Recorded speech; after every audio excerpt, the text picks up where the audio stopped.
सुनाओ एरेडा लिमिटेड। अब देखिए 230 रुपए 21 पैसे का प्राइस हमें देखने को मिला है। एंड यहाँ पर कल है हमारे Q2 के नंबर्स, पहला पीएसयू जो अपने नंबर से यहाँ पर सामने लाने जा रहा है। कैसी पोजीशनिंग होकर जा रही है, क्या हमें देखना है, अर्निंग पर शेयर में कितना उछाल चाहिए कि एरेडा के अंदर कंफर्टेबिलिटी आए, कम से कम स्टॉक चलने के लिए तो तैयार हो।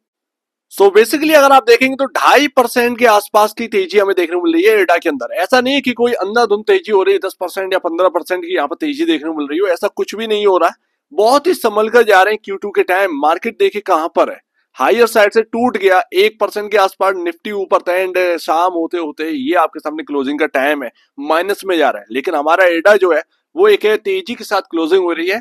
बहुत बड़ी यहाँ पर पोजिशनिंग नहीं है, लेकिन हाँ पोजिशनिंग है एंड वो पॉजिटिव साइड है। एंड मैं आपको बता दूं एक लौता पीएसयू है, एक लौता पीएसयू जिसके पास रिटर्न है 120% के रिटर्न पर। अभी ये भी आप बैठे हैं 1 जनवरी को जो प्राइस था वो 104 रुपए 65 पैसे था। एंड यहाँ पर आपके सामने 310 रुपए का प्राइस लगा एंड अभी 230 रुपए के प्राइस पर चल रहा है। तो अभी भी अगर आप देखें निचले लेवल पर जिसने भी बाय कर रखा है वो अभी भी प्रॉफिट पर है। हालांकि एक टाइम था बड़ा प्रॉफिट था, लेकिन आज की डेट में प्रॉफिटेबिलिटी है सिर्फ और सिर्फ इसी पीएसयू में, बाकी सब तो ढह गए।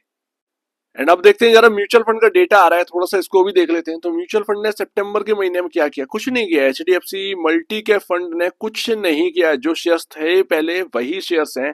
Motilal Nifty mid cap 150 index की एंट्री हुई है, 8.69 की वैल्यू है, 8.69 करोड़ की वैल्यू एक्चुअल में। तो ये आपके सामने नए नए स्कीम से जो कि एंटर कर रहे हैं। ये पता है ये आपके सामने जो वैल्यू देखने को मिल रही है ना, ये छोटी सी वैल्यू 8 करोड़ 7 करोड़ 10 करोड़, ये ना अभी एंट्री की है।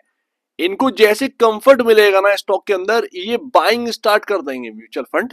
लेकिन म्यूचुअल फंड भी जानता है कि इरडा के अंदर ना क्वार्टरली नंबर देखना बहुत जरूरी है। एंड शेयर होल्डिंग पैटर्न आ चुका है इरडा का। आप देखेंगे प्रमोटर तो वैसे के वैसे ही है, गवर्नमेंट है प्रमोटर। बट यहाँ पर एफआईएस की पोजीशनिंग अगर आप देखेंगे 2.70% से घटकर 2.02% रह गई। एफआईएस ने बेच दिया है 0.68% यहाँ पर अपना जो शेयर्स है। डीआईएस यहाँ पर कम हुए, बिल्कुल कम हुए, 0.42% से 0.35% की हिस्सेदारी रह गई है। मैं ऑलरेडी आपको तो बहुत लंबे टाइम से मैं आपसे कह रहा हूँ कि इरडा के अंदर ना म्यूचुअल फंड ने बहुत बड़ी प्रॉफिट बुकिंग कर ली है। इवन मोस्टली जो पीएसयूज हैं वहां पर प्रॉफिट बुकिंग हो चुकी है म्यूचुअल फंड की बहुत हद तक, क्योंकि यहाँ पर ना 3 ट्रिगर जो मैं लगातार आपको जनवरी से बता रहा था एंड उसी हिसाब से मैंने सभी स्टॉक्स के बारे में आपके सामने कवरेज रखी है। तो उस हिसाब से म्यूचुअल फंड भी निकल गए, बस रिटेल ही है जो अपना जो है पता नहीं कौन सा सिक्का लेकर घूमता है। अब इस Q2 में देखना क्या है भैया, ग्रोथ। क्योंकि अभी तक ना आपका स्टॉक चला है, पीएसयू पैक चल रहा था, लेकिन ग्रोथ नहीं आ रही थी। अब मार्केट क्या देखेगा, ग्रोथ देखेगा।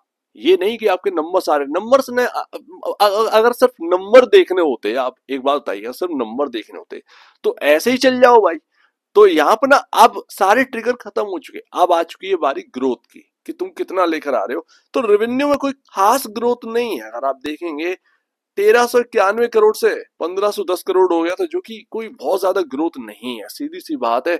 120 करोड़ का ही यहाँ पर ना आपके सामने रेवेन्यू बढ़ता हुआ दिख रहा है। तो ये ना जिस वैल्यू पर चल रहा है ना, इनफ नहीं है, और चाहिए। यानी कि अगर सस्टेन करना है हायर साइड तो हमें 310 320 अगर जाना है तो हमें और रेवेन्यू की नीड है।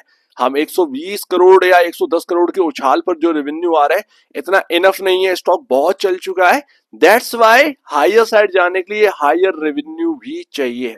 अगर मैं आपके सामने प्रॉफिटेबिलिटी का आंकड़ा रखूं ना, तो ये 3 क्वार्टर का प्रॉफिटेबिलिटी है। ये अगर आप देखिए 336 337 फिर 384 करोड़, ये आपके सामने एक इनलाइन नंबर कहते हैं इसको। इनलाइन नंबर है बिल्कुल, जो एक नेट प्रॉफिट की जो रेंज है वो बिल्कुल इनलाइन है। ऐसा नहीं है कि कोई आउट परफॉर्म कर रहा हो। 337 करोड़ से 384 करोड़ ले आए तो इसमें बहुत ज्यादा आपका ना अर्निंग पर शेयर नहीं बढ़ता है। एंड अभी जो अर्निंग पर शेयर की जो नीड है ना वो बहुत ज्यादा है स्टॉक के अंदर। तो स्टॉक को अगर चलना है तो ग्रोथ यहाँ पर देखना होगा। कल हमारे सामने यही सारी जो चीज है ना वो एक अग्नि परीक्षा की तरह है एडा के लिए। अब मैं बात बताऊं आपको, 4.66 नहीं बल्कि 5.10 के अराउंड यहाँ पर ना ईपीएस है, अर्निंग पर शेयर। कम से कम इसके पास ना, कम से कम मैं आपको बता रहा हूँ कि कम से कम ईपीएस जो है ना 6 से 7 के आसपास होना चाहिए, तब जाकर आप यहाँ पर कह पाएंगे कि हाँ थोड़ा सा पी रेशियो में कंफर्ट है, थोड़ा सा पी रेशियो में कंफर्ट है, तो तब आप यहाँ पर कह पाओगे। अदरवाइज कहने के मौके नहीं है।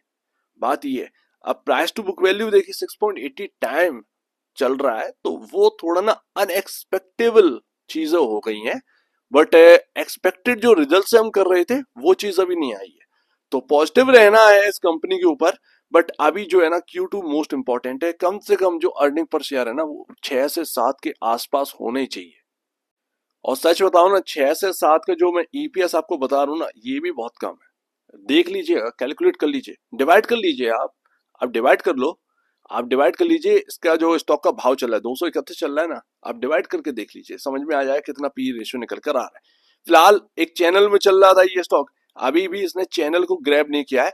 लेकिन इरडा की खास बात पता है क्या है, पूरे पीएसयू पैक के अंदर ये एक स्टेबल रेंज में चल रहा है। ऐसा नहीं है कि आपके सामने रेंज टूटी, यानी कि जो आपका जो एक ट्रेंड लाइन चल रही थी बॉटम वाली, उसको तोड़ा, तो ऐसा नहीं है कि 30-40% की गिरावट आ गई हो जो कि बाकी पीएसयूज में हुआ है। इसमें ऐसा नहीं हुआ है।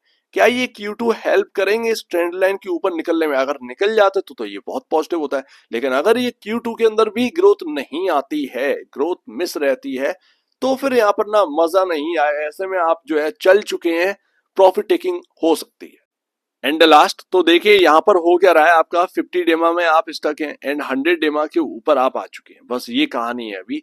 50 डेमा बहुत इंपॉर्टेंट होता है, उसको पार करना। उसका जो लेवल है वो आपके सामने है, लमसम लमसम 237, 237 रुपए, 238 रुपए के आसपास ये 50 डेमा है। इसके ऊपर क्लोजिंग मिलना बहुत अच्छी बात होगी, एंड फिर हम मुड़ जाएंगे ट्रेंड लाइन की तरफ, ये बात है।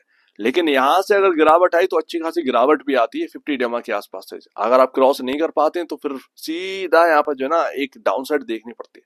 तो कल के Q2 के नंबर काफी इंपॉर्टेंट होंगे। कल वॉलेटिलिटी भरा दिन होगा, ध्यान रखिएगा। ये Q2 के नंबर बहुत इंपॉर्टेंट है अगर हमें हाइयर साइड जाना है। तो देखना पड़ेगा कितना लेकर आ रहे हैं, कितना अर्निंग पर शेयर अब बढ़ रहा है, क्योंकि बहुत सारी चीजें हो चुकी हैं।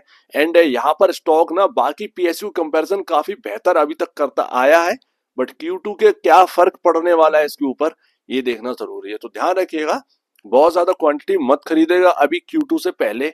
मेरा कहना अभी यही है, Q2 देख लो एक बारी, उसके बाद कुछ करिएगा, ज्यादा बेहतर है।